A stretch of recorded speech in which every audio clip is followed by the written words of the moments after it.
મારા વહાલા વિદ્યાર્થી મિત્રો, આજે 12 દિવસ નિમિત્તે અમે તમારી સમક્ષ એક સુંદર વાત રજૂ કરીશું।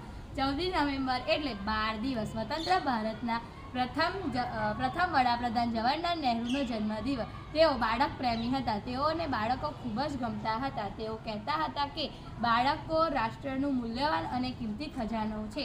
તેઓ રાષ્ટ્રનું ભવિષ્ય અને આવતીકાલ છે। તે માટે જ તેમના જન્મદિવસ નિમિત્તે 12 દિવસ તરીકે પણ ઉજવવામાં આવે છે। હવે આગળની માહિતી મારી મિત્ર યામિનીબેન તમને આપશે।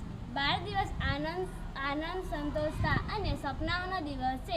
આ દિવસ તમને એ યાદ અપાવે છે કે તમે દેશનું સાચું ભવિષ્ય છો। આજે ચાચા નહેરુના જન્મદિવસે આપણે નક્કી કરવાની અને સંકલ્પ લેવાની જરૂર છે કે મોટા સપના જોવો, એકબીજાને મદદ કરો, મહેનત કરો અને હંમેશા એક સારા માણસ બનીને જીવો।